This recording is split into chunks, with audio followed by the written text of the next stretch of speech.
Hello नमस्कार दोस्तों, free online class में आप सभी छात्रों का स्वागत है। तो आज के इस वीडियो में हम आपके लिए लेकर आ चुके हैं कक्षा 10वीं का विषय सामाजिक विज्ञान का प्री बोर्ड परीक्षा का पेपर, जो कि आपकी विषय सामाजिक विज्ञान का है। तो हम इसमें से इसका 80 के 80 अंक पूरे कंप्लीट करवाने वाले हैं। तो वीडियो पर एंड तक बने रहिए और जो छात्र इस यूट्यूब चैनल पर नए हैं तो जल्दी से चैनल को सब्सक्राइब कर लीजिए। तो चलिए प्रश्न क्रमांक पहले के उत्तर की ओर चलते हैं। तो प्रश्न क्रमांक आपको पहले प्रश्न पत्र आपको पहले आ चुका है। यदि आपने सॉल्यूशन देखना है तो इस वीडियो पर एंड तक बने रहिए। तो चलिए शुरू करते हैं। तो आपको प्रश्न क्रमांक पहले में आपके लिए कुछ विकल्प दिए गए हैं, तो जिनमें से आपको पहले में भरना है आपके लिए पुनः पूर्ति योग्य। तो दूसरे का ख नंबर का सही है अधिक सिंचाई, और तीसरे का है ग नंबर का फ्रेडरिक सारफ, और आपको चौथा है ग नंबर का इनकलाब जिंदाबाद, और पांचवें भरना है आ नंबर का जातिवाद, और छठे में भरना है घ नंबर का सभी छोटे पैमाने के उत्पाद। तो इस तरीके से आपको इन सभी प्रश्नों को कंप्लीट करना है। तो चलिए अब चलते हैं सेकंड प्रश्न की ओर। तो यह रहा प्रश्न क्रमांक दूसरा, जिसमें आपके लिए रिक्त स्थान दिए गए हैं। तो आपको पहले रिक्त स्थान में आपके लिए भरना है 9.3%, दूसरे में भरना है परिषद, और तीसरे में भरना है 31 दिसंबर 1929, और चौथे में भरना है मुद्रण, और पांचवें भरना है 74, और छठवें में आपके लिए भरना है 65.46%, और सातवें में भी आपको भरना है औद्योगिक उत्पाद। तो इन सभी प्रश्नों को आपको कंप्लीट करने जाना है। अब चलते हैं तीसरे प्रश्न की ओर। तो यह आपका प्रश्न क्रमांक तीसरा, जिनमें आपके लिए सही जोड़ियां दी गई हैं। तो इनको सामने के सामने इनकी सही जोड़ियां दी गई हैं, तो आपको इनमें से ढूंढने की जरूरत नहीं। तो आपको सामने के सामने ऐसे ही आंसर आपको अपनी उत्तर पुस्तिका में इन सभी प्रश्नों को उतार देना है। तो चलिए अब चलते हैं अगले प्रश्न की ओर। तो इनको आपको कंप्लीट कर लिया होगा। अब चलते हैं आपके लिए अगले प्रश्न की ओर। तो अगला प्रश्न आपके लिए प्रश्न क्रमांक चौथा है एक शब्द में उत्तर।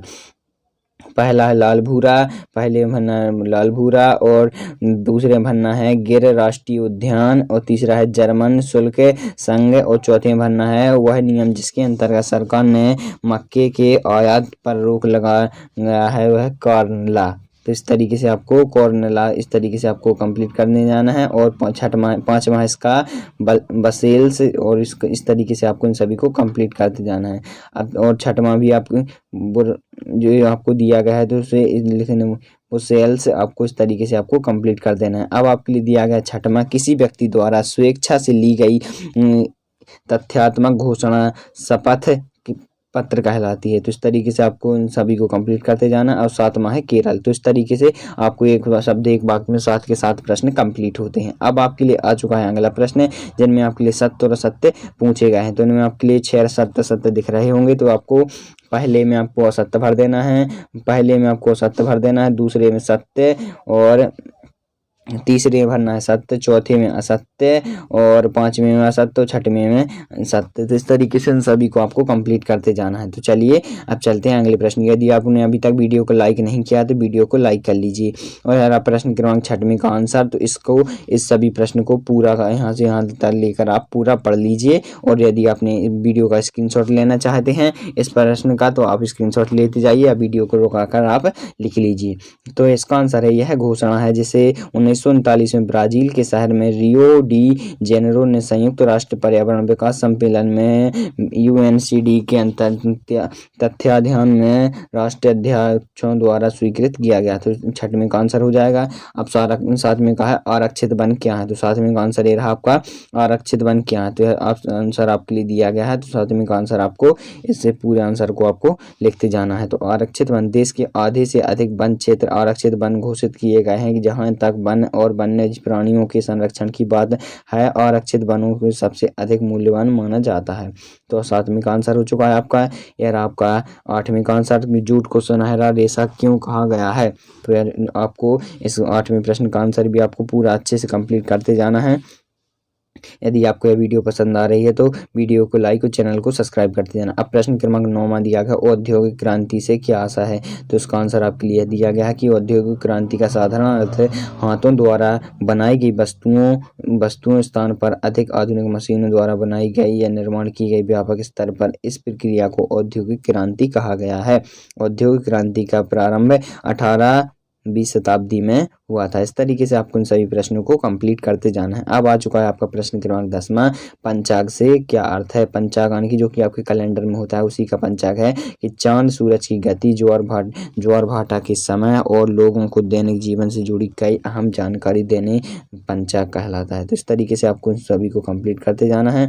और एयरफो अमेरिका से क्या आशा है, या प्रश्न क्रमांक 11वें का आंसर है। तो इसको आप पढ़ लीजिए और अपनी उत्तर पुस्तिका में आप लिख लीजिए। और आपके लिए दिया गया है प्रश्न क्रमांक 12वां, जिसमें आपके लिए लोकतंत्र की कोई 2 विशेषताएं लिखिए। तो आपको 2 विशेषताएं दिख रही हैं आपके लिए, तो इन सभी आंसर को आप लिखते जाइए। तो चलिए आप चलते हैं 13वें प्रश्न की ओर। तो रहा प्रश्न क्रमांक 12वें का आंसर हो चुका है। यदि आपने वहाँ पर नहीं देखा तो यहाँ पर देख लीजिए। और 13वां है वस्तु विनिमय क्या है। तो इस तरीके से आपको इसका आंसर लिखना है कि एक वस्तु के बदले में दूसरी वस्तु प्राप्त करना या अदला बदली करना वस्तु विनिमय कहलाता है। तो और 14वां प्रश्न है वैश्वीकरण के कोई 2 दुष्प्रभाव लिखिए। तो इस तरीके से इन सभी प्रश्नों को आपको कंप्लीट करते जाना है। और 14वें प्रश्न का आंसर रहा आपका, तो 14वें प्रश्न को भी आप कंप्लीट कर लीजिए। यह रहा आपका 15वां प्रश्न, उपभोक्ता जागरूकता से क्या आशा है। तो इसका भी आपको आंसर दिया गया है, तो इसको भी आप कंप्लीट कर लीजिए। और अभी तक आपने यदि चैनल को सब्सक्राइब नहीं किया तो जल्दी से सब्सक्राइब कर लीजिए। और आपके लिए दिया गया है कि धात्विक खनिज और अधात्विक खनिज में अंतर लिखिए। तो कोई 3 अंतर आपको दिए गए हैं, तो उनको आप पढ़कर आप लिख सकते हैं। अब चलते हैं अब अगले प्रश्न की ओर, जो कि प्रश्न क्रमांक 17, प्रश्न राष्ट्रीय अर्थव्यवस्था में उद्योगों के योगदान लिखिए। तो आपको कुछ 2 योगदान दिख रहे हैं, तो इनको आप लिख लीजिए 2 पॉइंटों को। आप चलते हैं अगले प्रश्न की ओर। तो आपको तीसरा, चौथा 4 पॉइंट दिख रहे हैं, तो 4 अंक का यह प्रश्न कंप्लीट होता है आपका। अब आपके लिए दिया गया है प्रश्न क्रमांक 18, सूरत बंदरगाह 18वीं शताब्दी के अंत तक हाशिया पर पहुंचा गया, स्पष्ट कीजिए। तो आपका है सूरत बंदरगाह 18वीं शताब्दी के अंत तक हिरोशिया पर पहुंच गया था। तो इस तरीके से आपको इसका आंसर लिखना है। तो यह पूरा आंसर आपके लिए दिया गया है, तो इसको आप कंप्लीट कर लीजिए। अब आप चलते हैं 19वें प्रश्न की ओर। तो 19वें प्रश्न का आंसर हम आपको बता रहे हैं। तो 19वें प्रश्न का आंसर आपको ये रहा आपका, लोकतंत्र के राजनीतिक दल महत्वपूर्ण भूमिका निभाते हैं, इस कथन पर 3 बिंदु स्पष्ट कीजिए। तो यह रहे आपके पहला बिंदु आपको हम दिखा रहे हैं। पहला बिंदु ये रहा जनमत तैयार करना। तो इसके पूरे बिंदु को आप अपनी उत्तर पुस्तिका में लिखते जाइए। अब हम आपको दूसरा बिंदु आपके लिए दिखा रहे हैं। तो दूसरा बिंदु ये रहा आपका, पहला हो चुका है, यह दूसरा रहा मध्यस्थता को पूरा समझाया गया है। तो इसको आप यहाँ से लेकर यहाँ तक आप पूरा यहाँ से लिख लीजिए।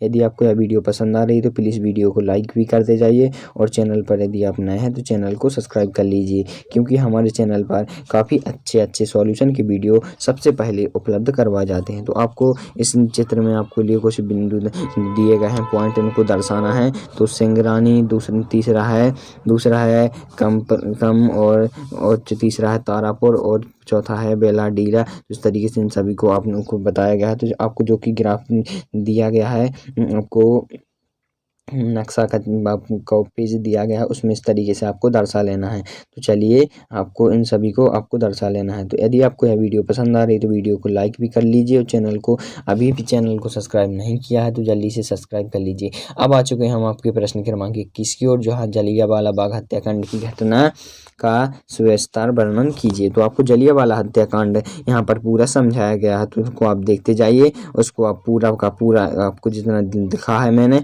उसके पूरे के पूरे आंसर को आपको अपने पेपर में लिखना है। क्योंकि यहाँ यदि आप कम लिखते हैं तो आपको पूरे आंसर नंबर नहीं मिलेंगे, आपको पूरा समझाना है। तो जलियांवाला हत्याकांड आपको पूरा समझाया गया है, तो इसको आप लिख लीजिए। और यहाँ पर भी रुक कर आप स्क्रीनशॉट ले सकते हैं। अब चलते हैं अगले प्रश्न की ओर, और इसी का है यहाँ तक आपका फुल आंसर कंप्लीट होता है। और अब चलते हैं अगले प्रश्न की ओर, और यह अगला प्रश्न रहा, उपभोक्ता जागरूकता का आशा उदाहरण द्वारा स्पष्ट कीजिए। तो इसका आंसर आपके लिए समझाया गया है कि पूंजीवाद या वैश्वीकरण के इस युग में प्रत्येक उत्पादन का प्रमुख उद्देश्य अपने लाभ की अधिकतम करना है।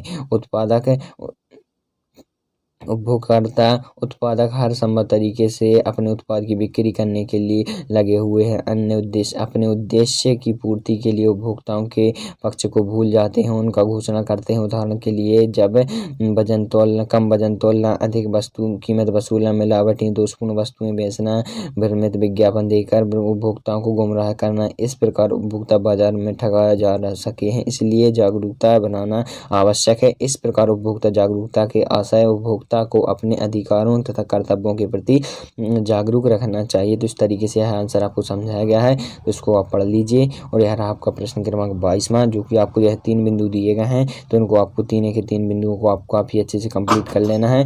तो चलिए अब चलते हैं अगले प्रश्न की ओर। तो अगला प्रश्न भी आपको इन सभी प्रश्नों को आपको कंप्लीट करते जाना है। यदि आपको यह वीडियो पसंद आ रही है तो प्लीज़ वीडियो को लाइक कर लीजिए, और चैनल पर नए हैं तो चैनल को सब्सक्राइब कर लीजिए। और इसमें हमने इसका फुल सॉल्यूशन आपको इस वीडियो में बता दिया है। हम मिलते हैं इसकी नेक्स्ट वीडियो में, तब तक के लिए थैंक यू।